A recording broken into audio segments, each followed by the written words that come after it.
Andy, I know you've never been happier than when you're sitting by a warm fire, snuggled up in a flannel and basking in the glow of an old-school budget spreadsheet. It is a special day I can shut down the world for a little me time. In a world full of applications, why do these antiquated documents and spreadsheets still run the world? And why haven't they been updated in over 50 years? That's why we want to talk about Coda. Coda is a new kind of doc that brings words, data, and teams together. It comes with a set of building blocks that anyone can combine to create a doc as powerful as an app. Coda runs our entire business here at True Story FM, from show scheduling across dozens of podcasts and scripts for thousands of episodes, to budgets and plans and wikis and more. Coda lets us see our business in a new light. If you'd like to shine a light on productivity in your business and save money along the way, check out Coda today at thenextreel.com/Coda. It's hard to believe that we've been having in-depth weekly conversations about movies since 2011. So many great conversations over the years about so many great movies.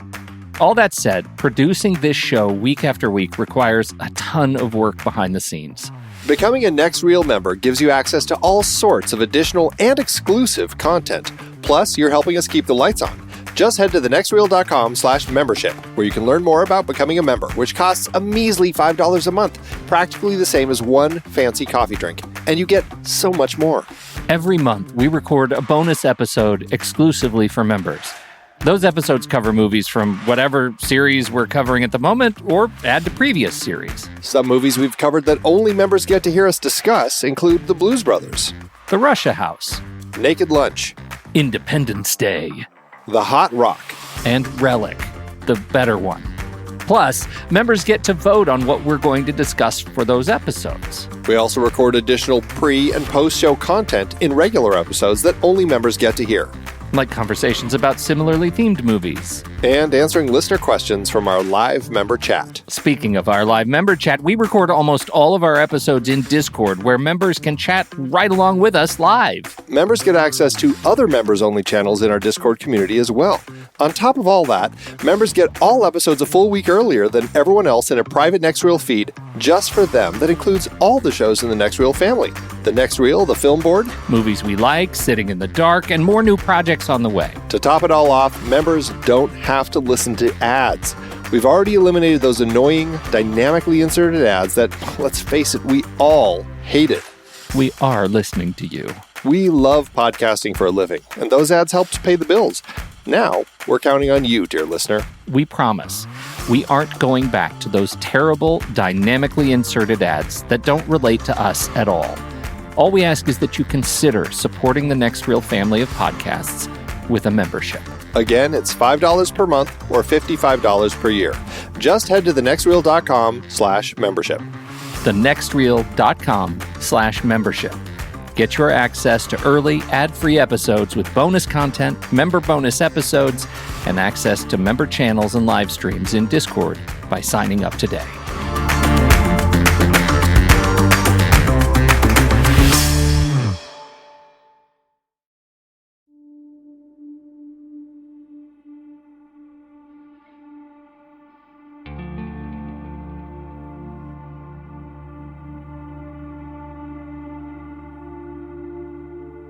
The Film Board gathers! The Gang of Thugs is here to take on a movie currently in theaters, and this month we're taking sides in Alex Garland's latest take on the Electoral College, Civil War. 19 states have seceded. The United States Army ramps up activity. The White House issued warnings to the Western forces as well as the Florida Alliance. The three-term president assures the uprising will be dealt with swiftly. Let me know if you want to try anything on. Are you guys aware there's like a pretty huge civil war going on all across America? We just try to stay out. With what we see on the news, seems like it's for the best.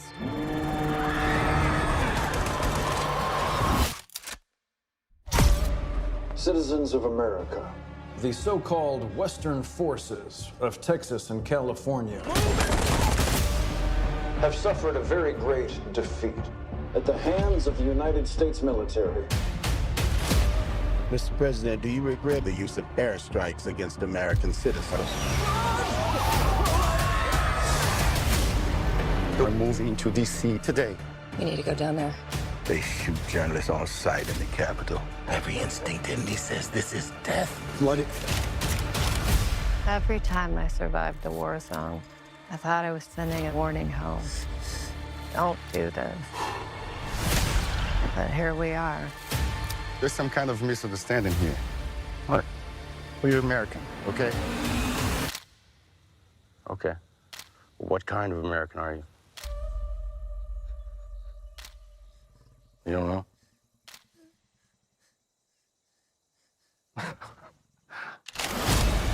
The Western forces will reach the White House on July 4th.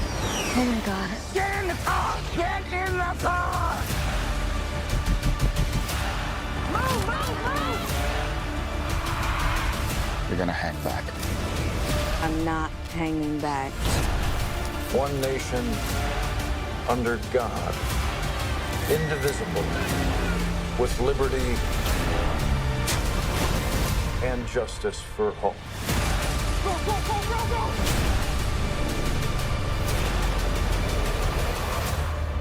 God bless America.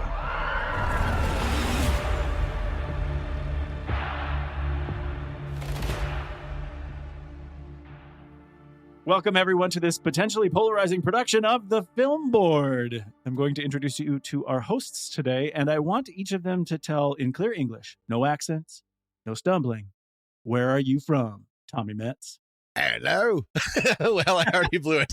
Hi, my name is Tommy Metz. I was born in where this movie, very close to where this movie ends up. I was born in Vienna, Virginia, close to Washington, D.C., and then I moved to Boulder, Colorado, and did most of my growing up there.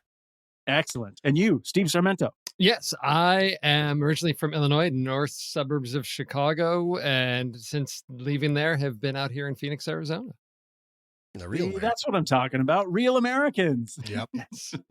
That, along with many other cringy things, are happening in this movie that makes for fantastic conversation. And that's especially why I'm happy to be here talking with you guys about today. Let's start with your opening thoughts about what you thought about Civil War. First person to see it was Steve. So, Steve, how'd you feel about it? I very much enjoyed this movie. I had a feeling from the trailer that this was not going to be a traditional war movie or story, that we were going to have something different with these journalists. So I was expecting something like a road movie journey type of movie. So I went in still not knowing exactly what to expect, but really enjoyed this this road trip with this group of individuals. So I thoroughly enjoyed this. Interesting. Very good. Very good. Tommy, what were your thoughts?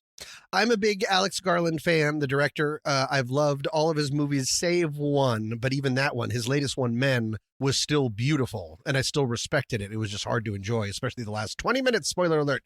But this movie I was very excited for and had quite a bit of anxiety about going into it because I was afraid it was going to really be into politics. We can get into how it sort of involves politics and does a fair job skating around actual politics.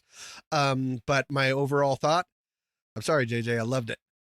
Okay. Well, no, but this is great. And yeah, I actually didn't introduce myself. So I should say, these guys know me as JayJay here. This is JayJay. I am glad that you guys. Did you say where you're from? Oh, I grew up in Minnesota. We're real Americans. I hate that term. I don't even want to use it anymore. I was doing it to just talk about the movie, but that's, anyway. I am from Minnesota. I grew up in a suburb of Minneapolis and was born in the city. But I think it's good that you guys liked it and that you enjoyed it, because for me, one of the things we talk about on the show a lot of times is we will say something like, I didn't like the movie, but I'm really glad it exists, or I'm really happy they made it, I respect it. Right? These are things we talk about in the film. I just said that about the movie Men. Right, there you go. Yeah. So for me, this movie is different than that, in that I know it's a really good movie. I know it is executed fantastically. I think it's wonderful in terms of it being a film that should be seen. My problem is I don't know if I'm happy that it was made. I think I'm very angry about the fact that this piece of art exists, and I don't know why. And so when we get later and we start talking about our rankings and reviews and stuff, I have a rating for it, and then I don't know if I like it or not, because there are lots of things about this movie that anger me, both on the execution side and on the conceptual side. So I'm excited to talk to you guys about it. And I think Great.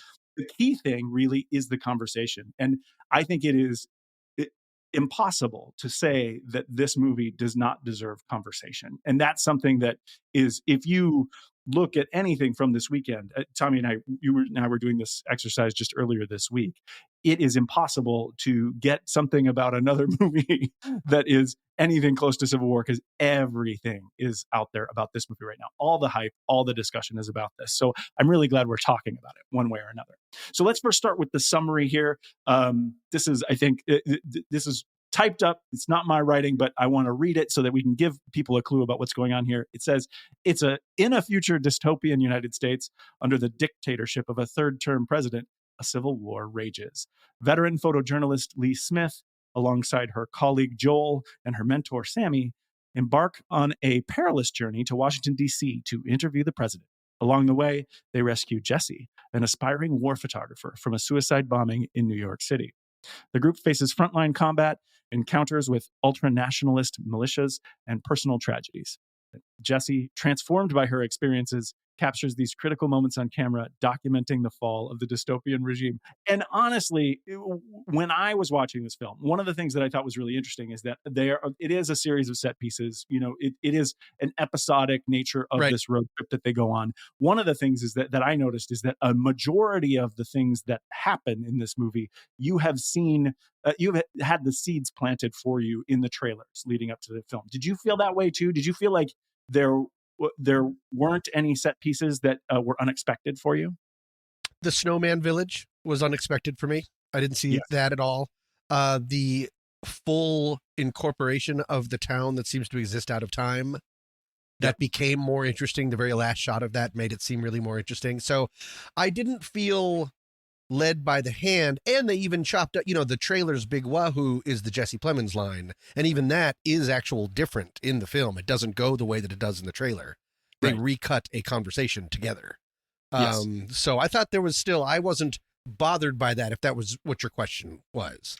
It's not that I was bothered by it. It was the kind of thing of, if we're looking at the summary as a potential synopsis, potentially it's not as spoiler laden if we've seen most of what's already happening in the trailer, I guess was my point, or the reason for the question. Okay. Yeah. For me, in watching it, there wasn't a whole lot that took me by surprise. I do think the Winter Wonderland neighborhood is interesting and potentially the key good part of the film for me.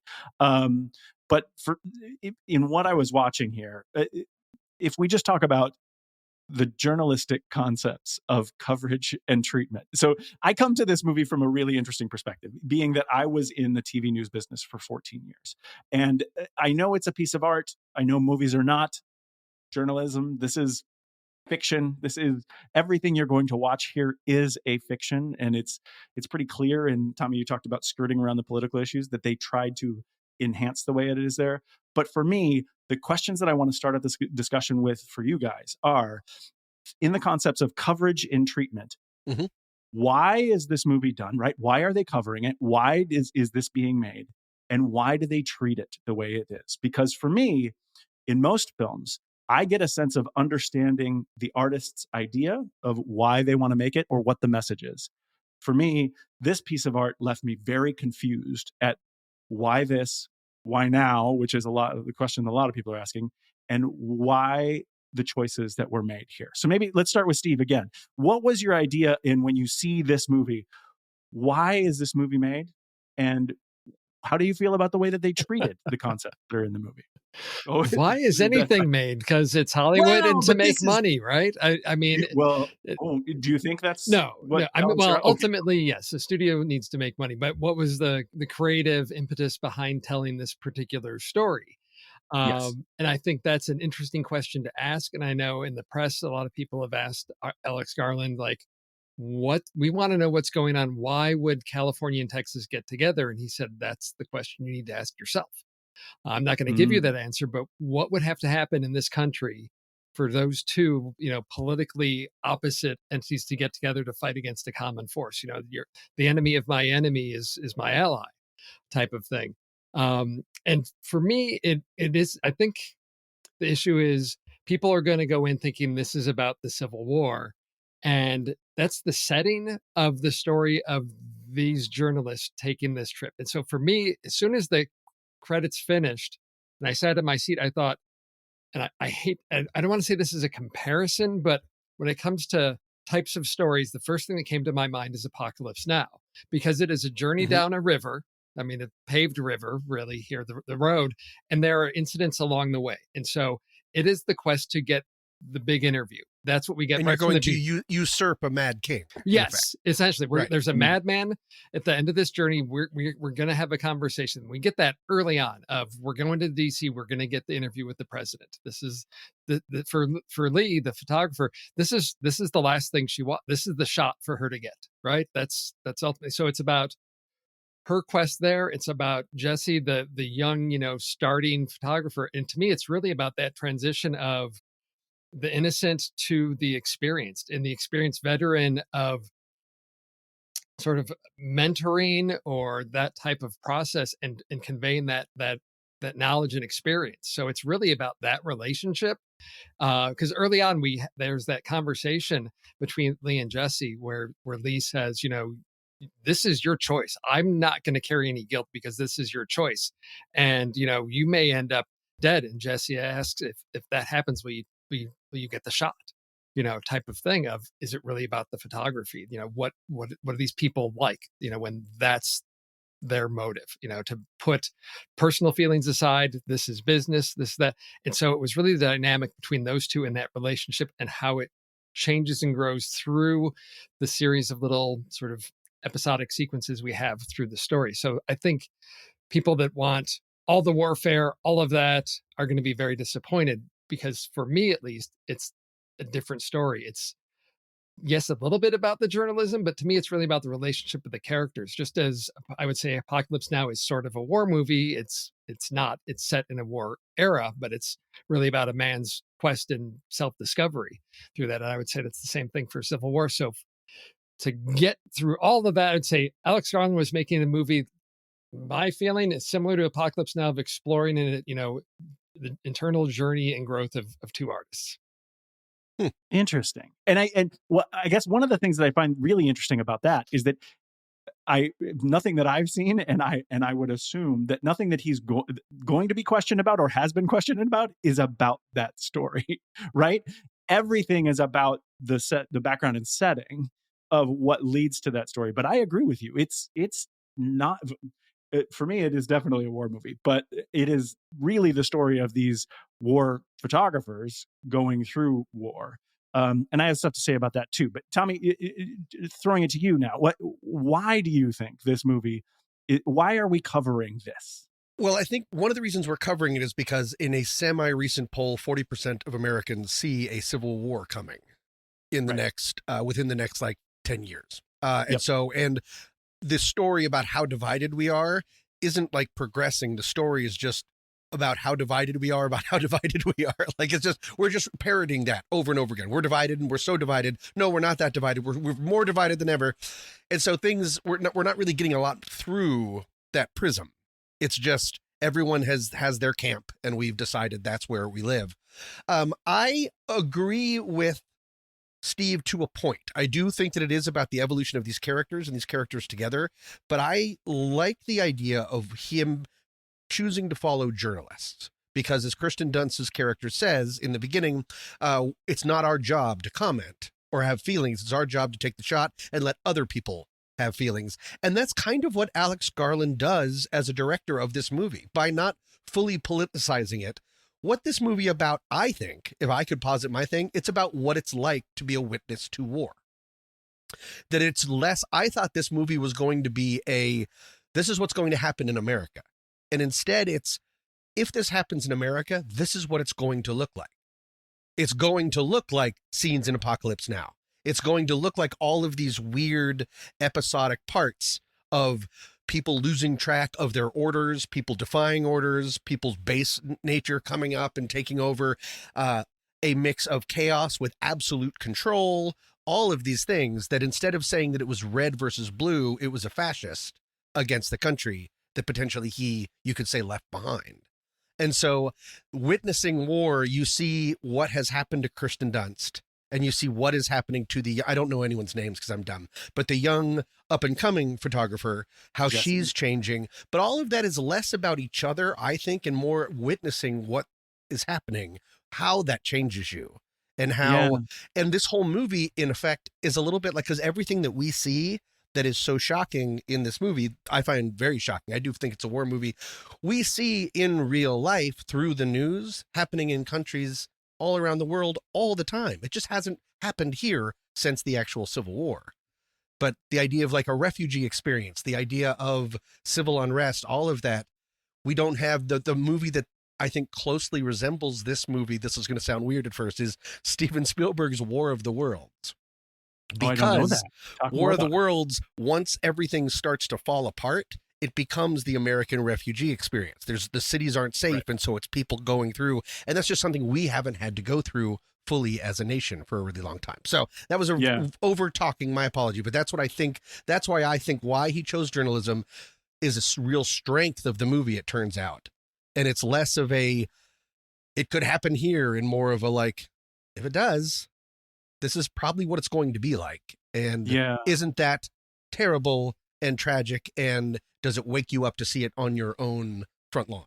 See, so the problem for me, like, I don't disagree with those things. And I feel like that might be the aim in what's there. But I definitely don't gather. I can't be certain is basically how I feel because of the reason that for me, the experience of watching this movie was a lot like watching Saving Private Ryan, in that I got very early on, I shouldn't say very early on here, but I got desensitized to the violence. And maybe that is by nature exactly what's happening here too, in that as these journalists are running through all of this area, like everything just kind of feels like war, and everything just feels dangerous and harrowing.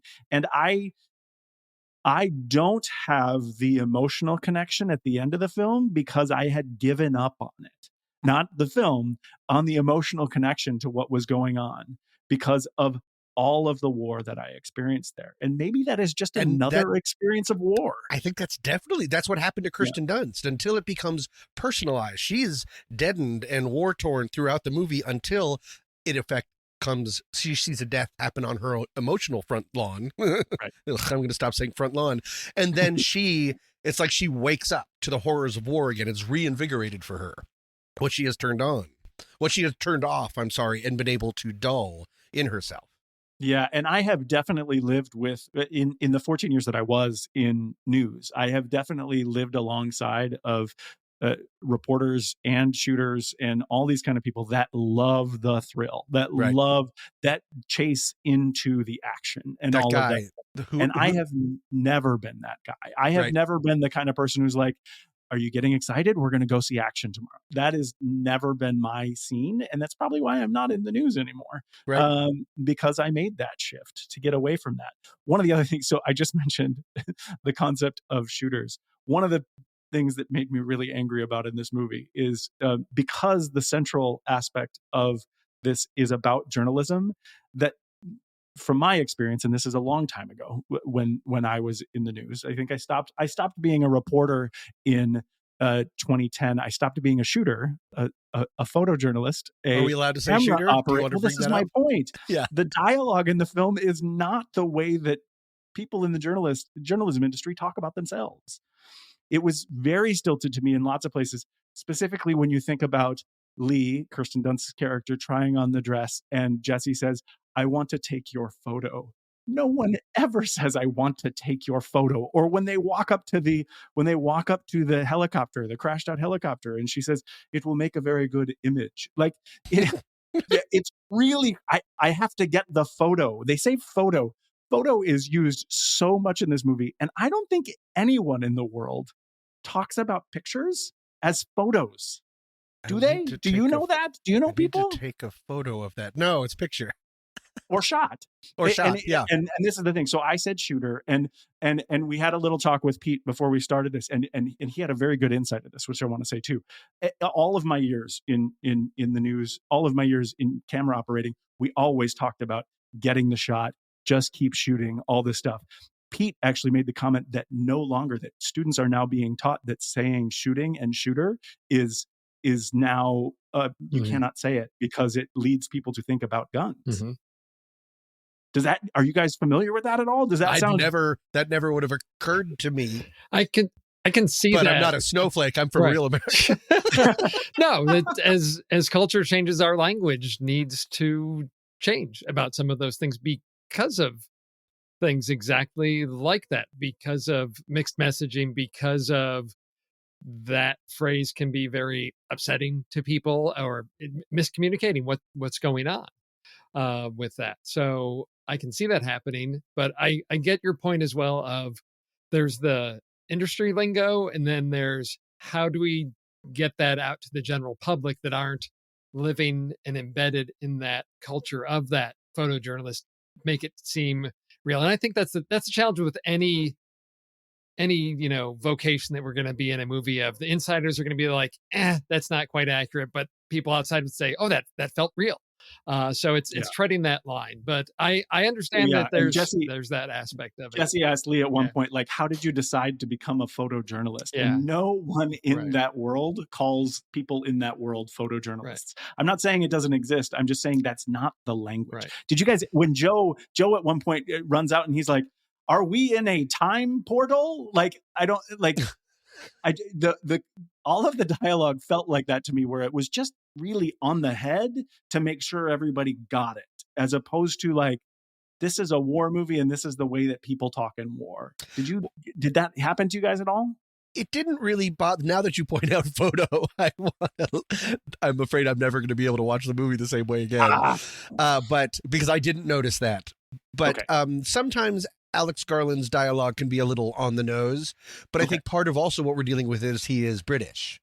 Yeah. And so potentially him, trying to write for as journalists, and especially American journalists, that might be, and is not a director that people are going to go, this isn't how that should sound.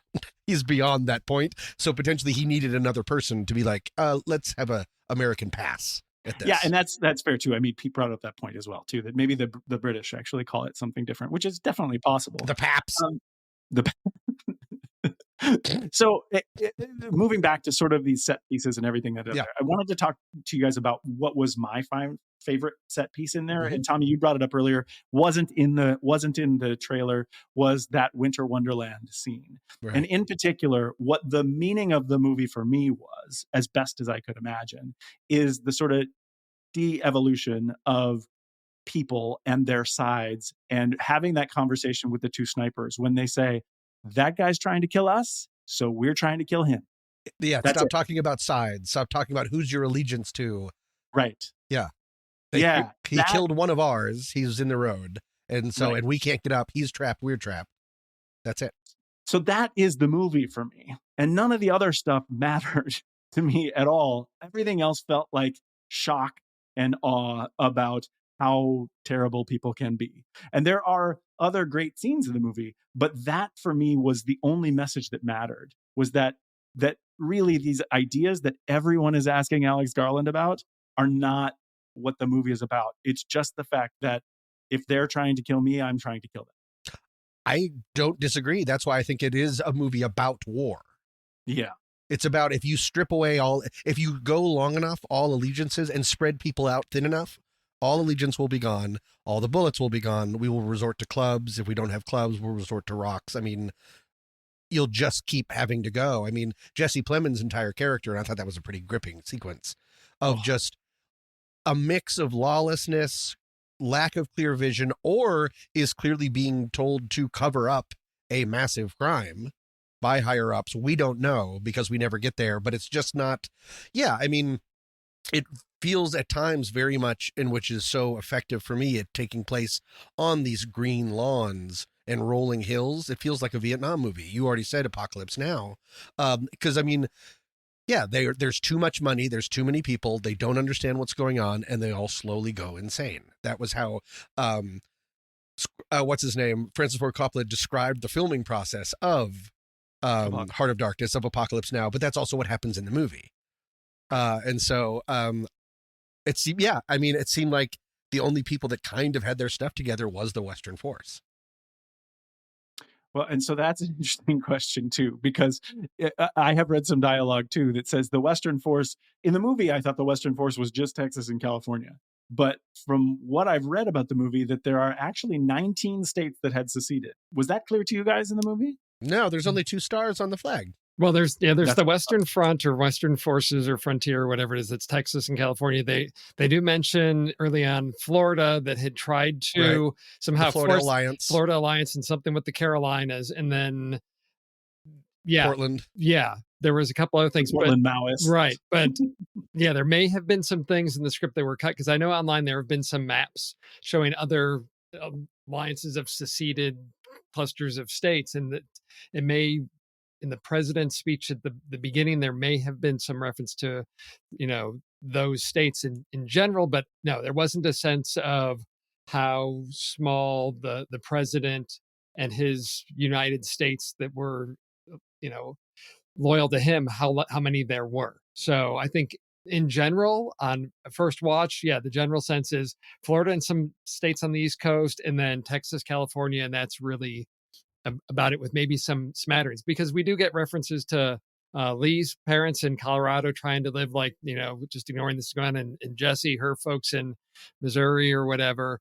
So we get a sense that there are some states that have sort of just abstained from taking sides at all, to the extent that we get that represented in that small town of, we just feel it's just best to stay out. And so I don't know how many states have sort of decided, let's opt out of this nonsense to the best of our ability. Which I enjoyed. I liked what does opaque mean? You can see it or you can't see it?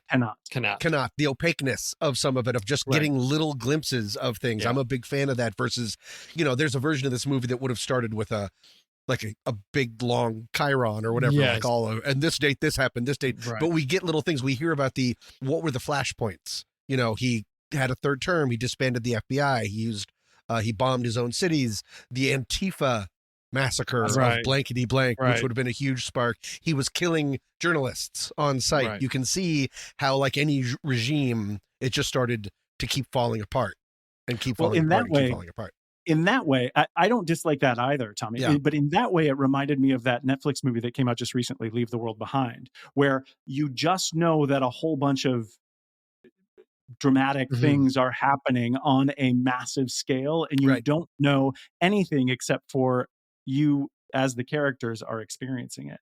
I didn't super love that movie, but I think it's interesting that right now, if we talk about why this movie is made for us as the audience, and I don't mean just the three of us, I mean the audience as a whole, is this a collective understanding of the way that we feel at global politics right now, in that there's a bunch of dramatic stuff happening and we're just experiencing that dramatic stuff, but we don't know why? Oh, you're saying that the opaqueness is actually baked in for a real reason. Yeah. That's because an interesting we are thought. Experiencing it in an opaque way. My original reason to think that is because he didn't want to make it about red versus blue. He didn't want to he didn't want to say, this is what you, America, are going to lead to, and this is how it's going to happen. Right. That would be a terrible movie. He didn't want to and a Brit would not be allowed to make that movie. And so that's why I think that. But I like the idea of being on the ground and only getting to know what you are sort of told. And the only person that we really see broadcasting in this movie is the president's voice. And he's saying everything's going great for me, which is clearly a lie. But that's what people like that, Ceausescu's, do. Yeah. Politicians do. I think one of the things that's interesting is that I also agree that he has done things to sidestep the politics. But in a lot of the commentary that I've seen about this, and I kind of agree with this, the politics are impossible to ignore, in that two key things happen to our main characters in this. That is that they are told that journalists are shot on sight in Washington, D.C. And it is very clear by the end of the movie that the journalists are completely aligned with the Western forces.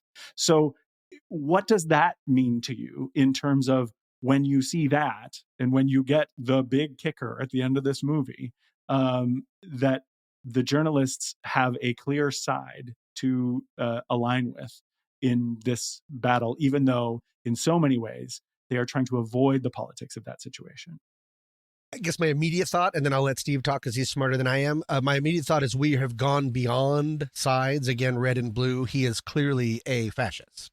He has gotten rid of everything that we try to hold dear in America. So it's not really about that anymore. We've lost. It's almost like the rest of America against him and his goons.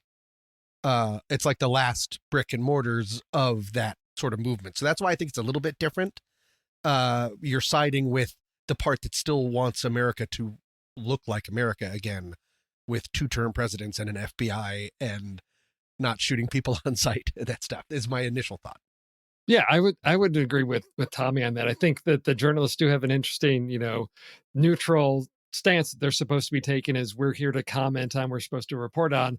But I think in any conflict, just our own personal morals will have us favor one side over the other, who we feel is right in this conflict. And we get a sense of that even in the conversation in the car, when it's like, when you get there, what question are you going to ask? Are you going to ask this question? No, I'm not going to give him a softball. I'm going to, what about this? Okay, that's the question. That was kind of a clever way to do expository, what's happened in the past. I thought it was kind of clever. And so it gives us a sense of how to hold. I think any journalist, and again, JayJay, you can speak to this, in a good interview, whichever side person you have, you want to call them out on the tough questions. You want to challenge them. So I get a sense of, this is part of the function of this group to get there, is we want to ask them the tough questions, because there's no one there to ask him that. And I see that as sort of the purpose of the journey, because he's been killing journalists on sight. If we can get in there in these last days when he's on his way out, we've got a reason to hold his feet to the fire to ask him some tough questions.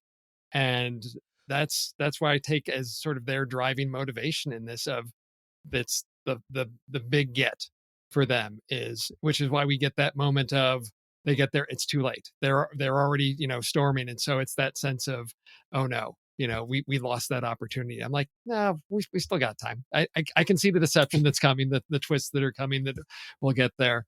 But I think that's where I felt along for the ride with them. So I didn't get as meta, I think, as you are about some of this with the journalism. I was willing to just go along with what the pieces I was given, to say, okay, what is it that they want? I think it's that audience surrogate role, right? Of, it's clear there's got to be bad guys in this, and so we're fed that. So we know they're not truly objective and neutral in this role. And alongside that idea, if he's just killing journalists, then they can't interview the other side normally. There's no one else to tag along with.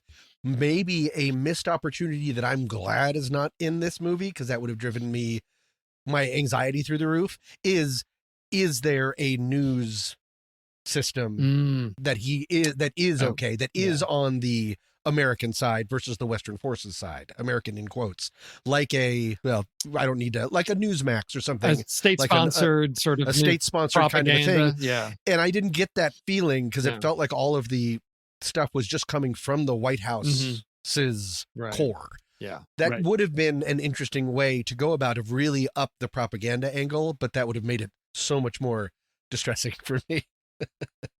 Yeah, well, the distress is something that I'm grappling with in this movie too. And that's something that I want to talk about as well, in that, because Tommy, in what you said before that all that was left in DC, or you didn't say these words exactly, but what was left in DC is the president and his goons, right? And very clearly Garland's not trying to take sides, not trying to take political sides here. But what we see in the final sequence of the film is the Western forces storming the White House and killing multiple Secret Service agents who are potentially his goons, but who are also doing what their job is, to protect the president no matter what, regardless of their political affiliation.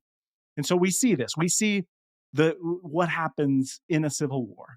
So for me, and I try to avoid this feeling all the time, but in this movie, I was not able to, about how potentially dangerous it is to say that it is okay to storm a government building if you believe you are in the right in a post-January 6th world. Especially because Alex Garland skirts around the politics here. I hate this term too, but both sides are going to feel completely justified in doing the kinds of things that happened on January 6th. So I'm literally scared by this movie and what it means to our, like, the political discourse for our country right now. It doesn't make sense because it potentially justifies the division.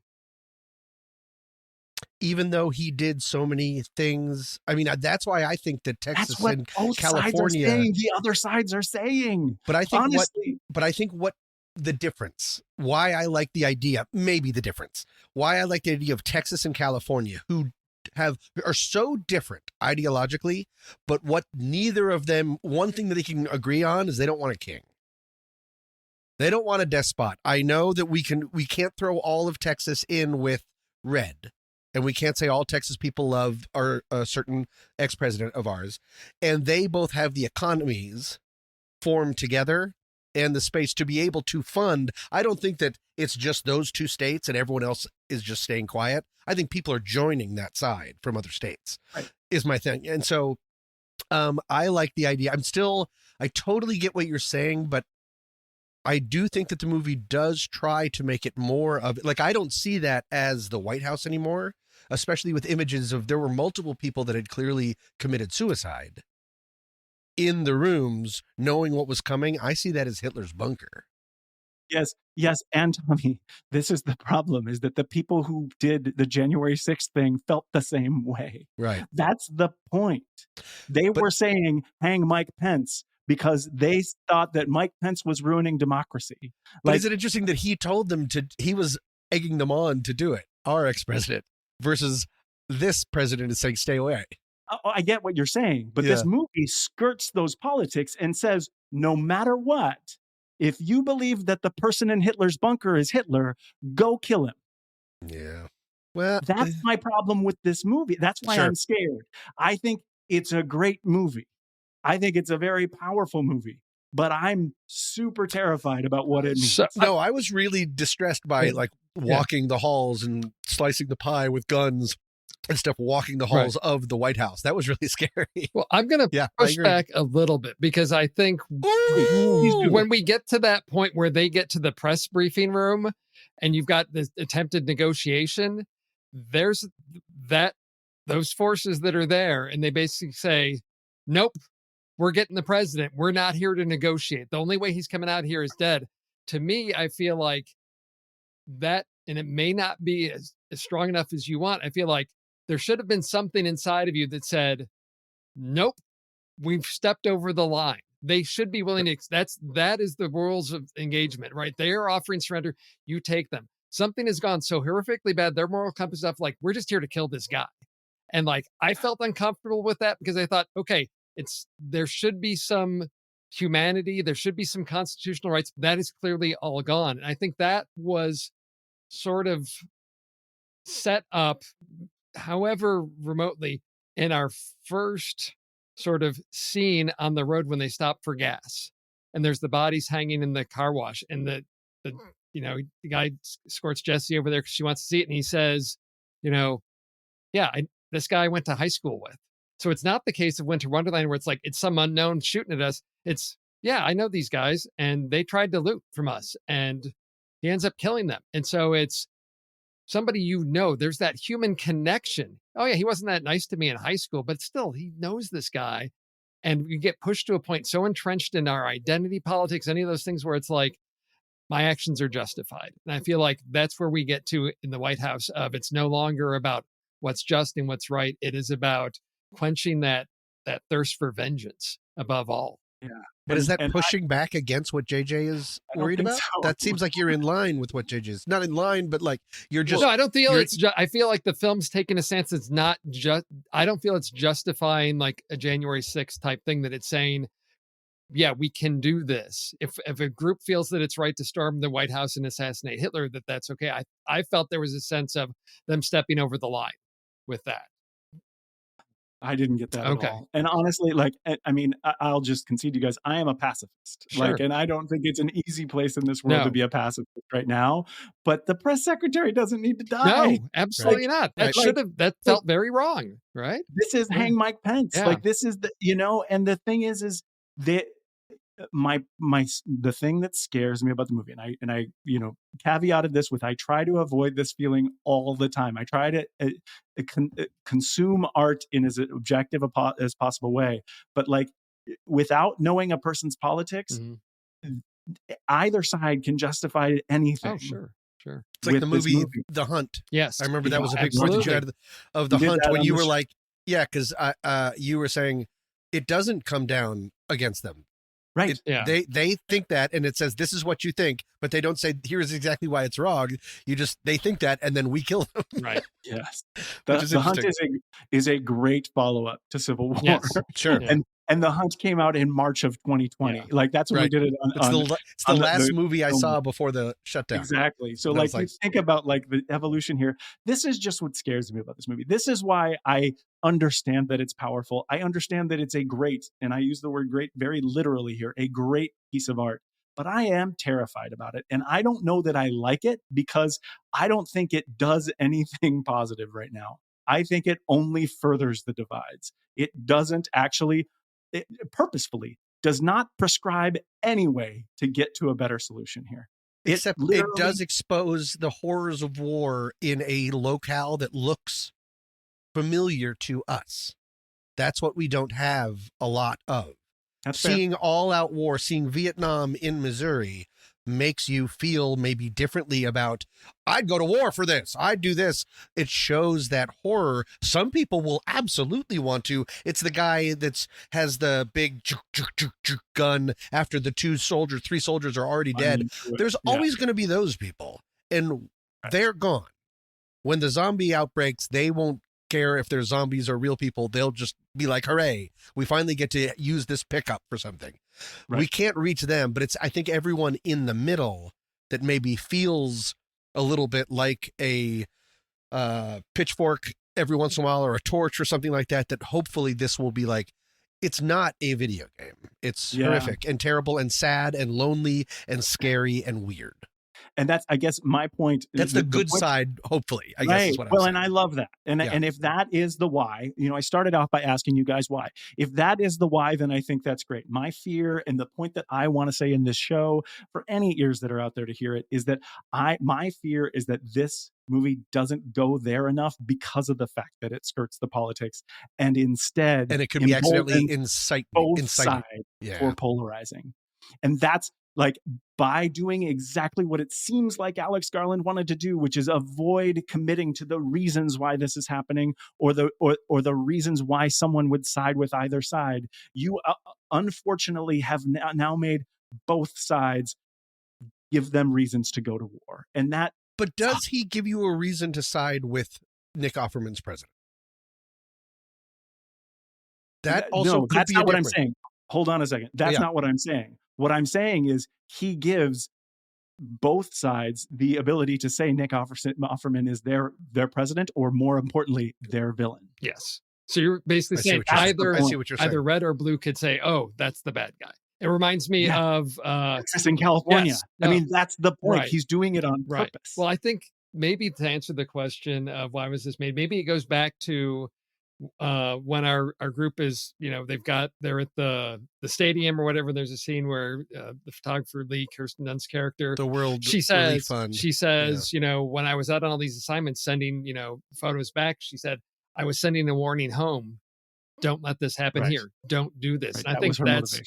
Alex Garland with this movie saying, hey, America, don't do this because this is horrific. So don't go there. And again, he said, I love that if that's the purpose, but unfortunately, because he doesn't pick a side, he ends up fomenting a civil war. That's my fear. Right? What if it turns out because he's British, this is his revenge for the Boston Tea Party? He throws this movie grenade in here, and we all storm each other, and he's like, ah! And then guess who covers it? The Paps. Yeah, right. The Paps.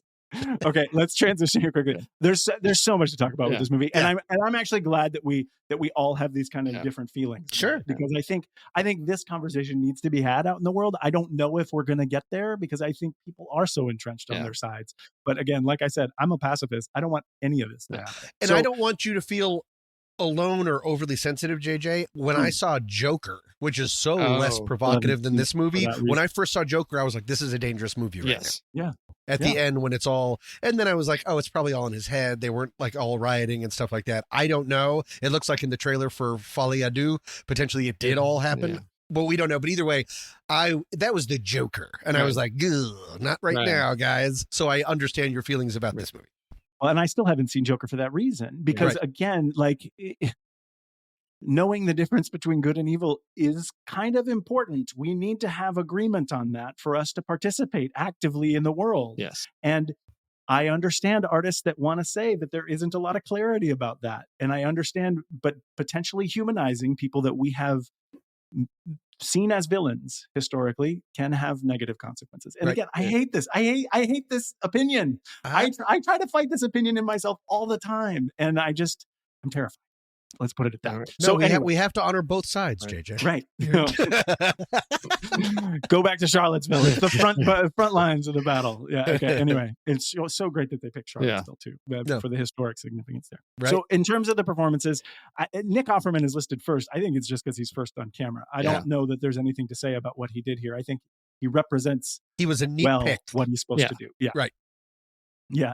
Are there any other performances that you guys want to talk about here? I thought Kirsten Dunst was wonderful. I was very satisfied with what she did. Absolutely. So believable. And I like that she was game and they were so game to not dress her up at all. She's very utilitarian. Does that mean like dress just for the job?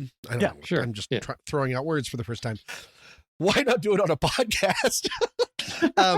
Opaque and utilitarian. Yeah, I mean, I like that. It's very in a movie that is pristinely shot. She is decidedly not made up and not made to look flattering at all, but that makes her so believable because I think she's one of the most beautiful actresses and such a great actress.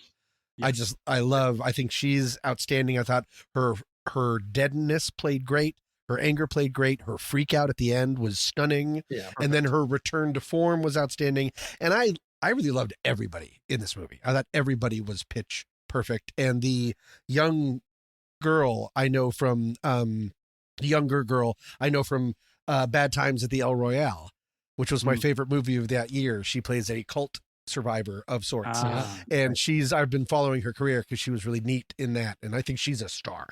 She looks far younger than 23. Yes, she's going to be able to work young for a long time. She's one of those Jenna Ortegas. Like yes. Yeah. Absolutely. Yeah.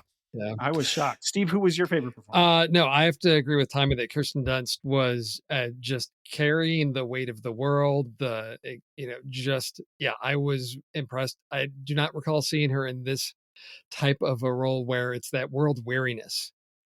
Melancholia. I haven't seen that one yet, and that's on my. That's pretty much she's that character is suffering from crippling depression, so it's that pretty much the whole movie. No, it was she carried this movie through, and without that performance, I think the film would have lost its center. She grounded that so well, and I think that everybody. It's such a small ensemble cast, but that the dynamic of that. The four of them in the car, that group together worked really well. Right. And then you get, like a Nick Offerman. And at first I thought, is it too distracting? Because everybody else seemed to fade into their characters. But I thought, no, he's going to be a president that's got to be charismatic. So it's got to be somebody that you feel like, it's a familiar face, right? That's what we need.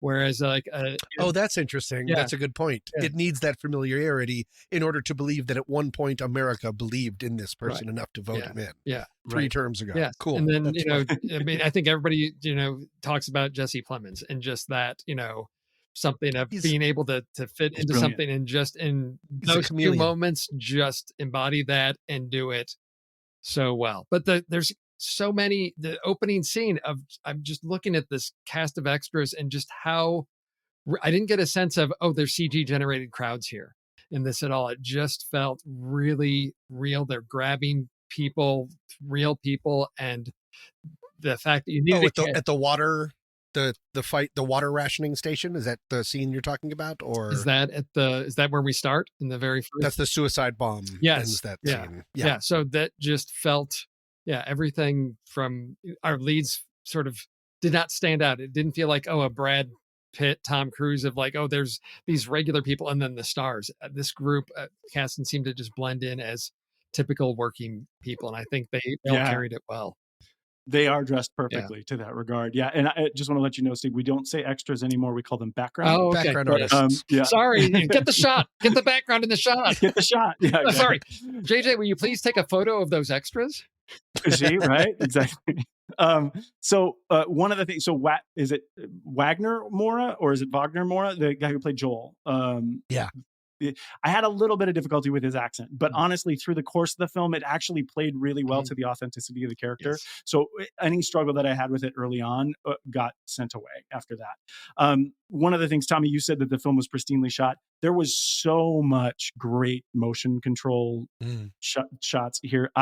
There were lots of film work that I loved in this movie, but I have to say that the overhead shot of the mass grave after the climax with the Jesse Plemons character was deeply affecting to me because of the way it was shot and because of the slow pull from Jesse. And then to see, I went with her emotionally. The hair's standing up on my arms right now as I say this. I went with her emotionally, and then to cut and to go outside the pit and to see her scrabbling up, and then with a tilt that brings you into the people grabbing her. It doesn't work for real time. It can't, it's not possible for that, but it's necessary for the shot of the art of the film. Right. And that was awesome to me. In other words, she would be rescued before that, but we need to see all of that to feel what she's feeling. And it's a hell vision. Yeah, it's incredible. It was so good. To not show the outside of, it seems like she's in a pit of bodies that could go on forever. Right. With that speed of getting out of there is, Yeah, and necessary to the film, which that entire set piece is so intense. And it is, if the things that we've talked about that don't bother you and you want to see the drama of something that could be possible in this world, this is a strong artistic film to actually take you there. And it's neat. At first I was worried about being worried. I was worried that I would be like, oh, I don't want to be mad at the young photographer for being scrappy-doo and getting them all in this horrible mix. Right. But we didn't see what happened. Potentially, she kind of saved their lives. In effect, if they were the only car that went through, they all would have been stopped. All would have been brought out and no saving. If you go through another version of it, you're not like, oh, what a jerk young person making it about herself and getting everyone in trouble. It's really not necessarily, because why did they stop? I'm so glad you said that, because I had not made that connection. And I would not have made that connection because I was so angry. And Tommy knows this about me, but the whole being ridiculous and playing around with pranks in the middle of a super intense situation is something that just angers me as a person. And the fact that they did this felt so much like Deus Ex Machina in this situation that you are right, Tom. They all would have been caught and they all would have been dead if they did that. That is the only chance they had for survival. And what a tragedy. Right. Steve, JayJay feels this way because I put a whoopee cushion under him on January 6th. Oh. So no, emotionally, it works so well because we get that tension of there's a car following us. Who is it? They're coming up on us fast and the tension's ratcheting up. It's like, oh, okay. Then we deflate that. And it's like, it's pressure release. And then it comes back up. Where are they? Where are they? My personality, I never released through the whole thing. I thought it was terrible. Yeah. Even when they're doing it and everybody's happy and laughing, I'm like, this sucks. Stop doing that. Right. Okay. Is there anything that you guys want to say in closing before we move on to our rankings? I love some of the little touches in the production design, some things that I just noticed. I can't ascribe any meaning to it, but it's interesting because I just noticed these themes of color. So when we've got the sniper shootout, we see the fingernail polish on the one guy. It's like the pastel colors, but those pastel colors are also on the walls in chalk when they have their sort of first encounter in that shootout. And I think there's some chalk when they're in a couple other places when they're in the stadium, the World Health, there's some spatterings of that. So I don't know what it means, but it was nice to see those consistencies in the world building and how just gritty it felt of the downed copter in the JCPenney parking lot and all that it really felt. And in the back of my head, I'm thinking, I don't even want to assume how much CG work is going on here to make all of this come together, but it just felt so gritty and real, and they just did such a great job of that destruction and the wear. This has been going on for a while, and I just felt like that carried through so well. That made such a sharp contrast to what time portal did we go through that we're in, like, downtown Disneyland or something like that. Right. Such a sharp contrast of the well manicured lawns, and so that production design working through just really, I felt, captured that mood, that tone that carried us through this journey with them. And you brought up CGI, but you're right. I'm really glad you brought up the pastel, because it was also on the side of his head. Yes. Where his head was shaved. That's a very cheap, economical way to talk about there is a history we are not allowed to have. And it's so normalized that no one brings it up. Right. It feels very almost like Star Wars-y or sci-fi of like, everyone just says the word, don't spill the Zilf. Right. And no one thinks that's weird because of course everyone has Zilf in their space fridge. But I like that's a very economical way to show like, this is the new world. Right. And we're all in it and we're all playing our part. And sometimes the part is just work in a consignment shop. Right. Yeah. Right. Framed by snipers and pretend that the world is fine. Yeah. Yeah. I think your guys' point is really well taken. The production design of this movie was immaculate and consistent throughout. And that is something that is definitely a strength there for sure. Yeah. The inclusion. Oh, I'm sorry. Last thing. The inclusion always of whenever there's like fire and stuff or something just sort of like idly burning or had been destroyed. There's almost always like some weird, just sort of side of the road signage there. Right. It's always reminding you, America. Right. Some horrible thing happened here, but there's a massage parlor right next to it. You know what I mean? It's just, that's a smart way to do it without like hitting your head against it. That's why West Virginia is wild and wonderful. That's why this is like, that's why you don't get the feeling. If you remember way back in the days of like the original Independence Day, when that trailer came out and the aliens shoot the Washington building and it blows up, everyone cheered. Right. Because it was like, this is a cartoon. Yeah. He doesn't, no big things really get destroyed. Yeah, like Lincoln's memorial's head doesn't fall off. There's one, but that's not like our big thing. It's not used for sport. Right. It seems like it's tactical. It's what armies would really do. No one would hide behind Lincoln. Right. What a dumb hiding place. Wait, isn't that the building that they did the Lincoln Memorial? RPG yes. though? Yeah, they did that in the Lincoln Memorial. But we don't. No, but I mean like where he's sitting, using the statue. I'm Yes, saying okay. like there's a sniper on his chair. Right. It would be older movies would do that because it'd be like a video game. Right. Yeah. That makes sense. I do want to ask you guys about the music. And the song choices, if it either pulled you out, because it wasn't songs that were familiar to me. I'm looking at them. They're from, one of them's from like the late '60s, we're in the '70s, but it felt sort of a different time period, and it's because it's not contemporary songs. It's not songs that are familiar. It's Americana. It is an era of Americana. I really enjoyed it. And I've got the playlist sort of on repeat of several of these songs because it just, for me, captured a certain mood to it. But I just didn't know if that's unique to me or how you felt about songs and any of that in this film.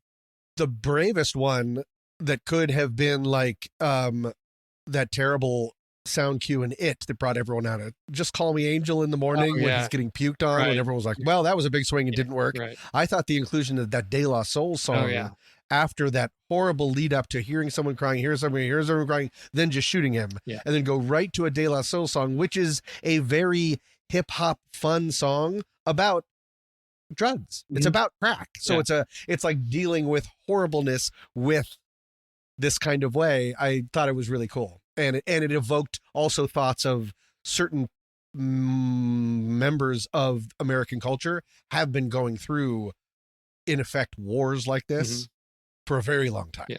Their civil war has never ended. But that was a gross, probably thing to say out loud. But. Well, I love De La Soul. I'm a massive fan. And their music has only recently, I think in the last 2 years, been available for licensing. So I'm super happy to see them whenever they show up. They were also in the end credits for No Way Home, the Spider-Man movie. And so I'm a massive fan of them putting that in the movie. I think the 3 is the magic number, concept, right? Yep. That's the one for No Way Home.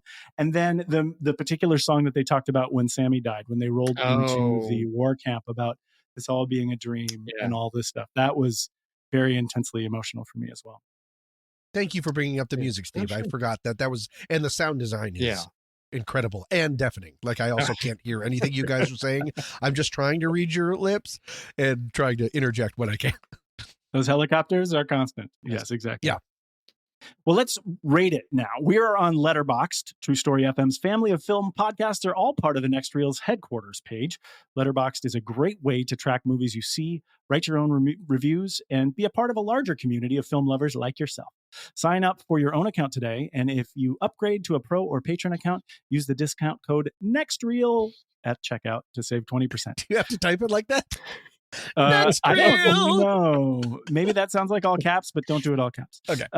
This works for renewals as well. So out of 5 stars and 0.5s count, Tommy, how do you feel about Civil War? Yes, I really loved this movie.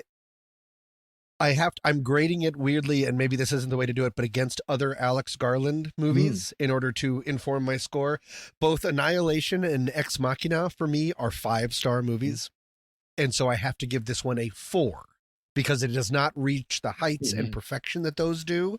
But this is also a much more ambitious story and structure. I mean, Annihilation is crazy, but it's also like, and also that's interesting. It's also kind of a road movie. Anyways, so I'm going to give this 4 stars but I'm sure there's a very good chance that'll go up to 4.5 the next time I watch it. Nice. And I assume that's a heart then. No. Yes, absolutely a heart. That'd be dumb. Okay. That'd be weird. Well, I didn't mean to say dumb. I would say that would be weird of me.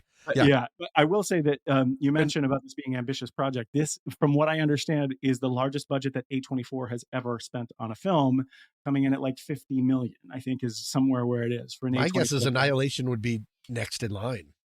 Well, wasn't Annihilation A24 as well? I'm not yeah, sure. That's what I mean. Of like, this. Yeah. If this is number one, Annihilation was also like he's really pushing A24's budget. That's why all the rest of their movies look like I See the TV Glow, which looks amazing, but it also looks like maybe I shot it. I thought Annihilation was Netflix because that was. It was. Yeah, Steven, it was. Steven, I'm horribly embarrassed. My pants fell off and my I know. 4 stars and a heart for Tommy. Steve, what was your thoughts? So this is one that maybe because I saw it Thursday evening and it's had time to simmer and percolate, so it's not an initial gut reaction, and so I've got time to think how this film sit with me, and the fact that I can't get it out of my head. I'm eager to go see it. Again, we didn't talk much about the photography of just those moments of, integrating those snapshots that, are taken and how powerful those moments are. And the fact that, as I said, this, it's not a comparison, but I put it in the same category as Apocalypse Now. I love that type of storytelling. It just was a really emotional and powerful story and film for me. I'm going to give it 4.5 and a big old heart. All right. That's awesome. Another movie that I was reminded of when I was watching it was Zombieland 2 Double Tap. They are kind of going through a war-torn world, and they are on the road. Strangely enough, that's how it feels. But the whole time I was like, what movie is this like? Is it zombie something? And now you finally helped me. Thank you. Thank you. No, I will say that I'm really glad we had this conversation because you guys helped me sort of realize sort of the greatness of the film too. So I actually moved it up. When I first came to the conversation, I was going to be a 3-star, but I'm giving it 4 stars because it is that strong of a film. But for no all heart. the reasons I mentioned, I have to say no heart because I am super concerned by this movie. I have also additional quibbles that we talked about as well. So those things don't take away from the execution of the film. Those things don't take away from the greatness of the piece of art. But I'm terrified, and I want anyone to talk to us and anyone who else has seen this movie to talk more about the ways for us to find ways so that the people are not bubbling up to this kind of stuff. Right. Wow. Right. It's terrifying right now. So anyway, thank you guys so much. I'm really happy we had the conversation, and I'm happy about the ratings too.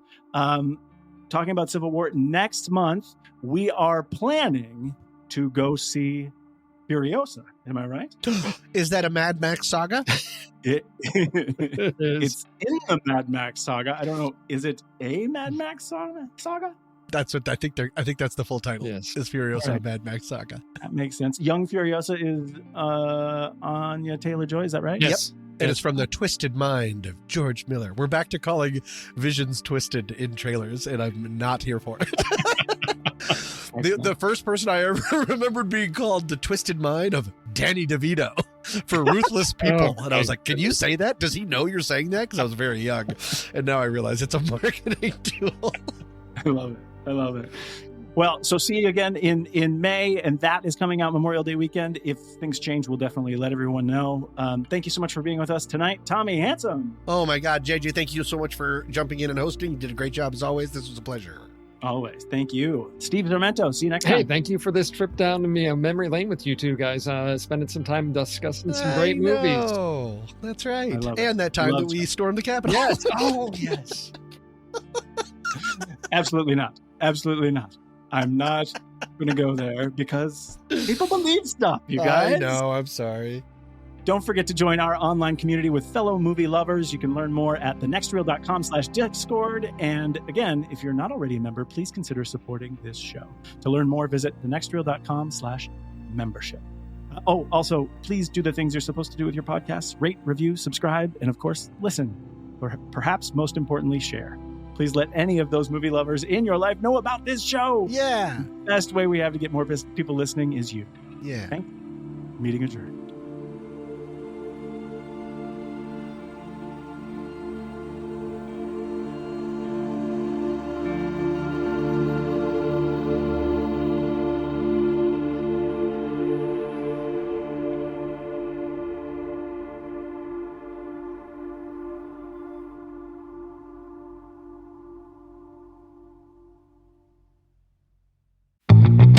The Film Board has discussed such a variety of new releases. Some great ones, some complete stinkers. Hey, you never know until you go, right? But did you know that we have a new watch page that lists all the movies that we've discussed on all the shows from the Next Reel's family of podcasts, including this one?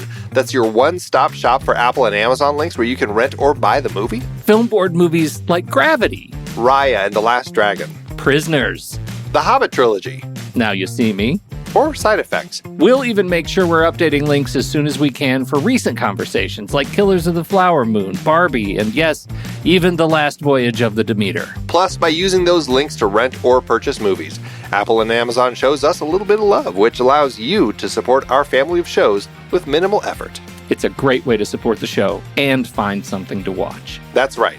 Head over to thenextreel.com/watch to pick out your next movie and start watching today.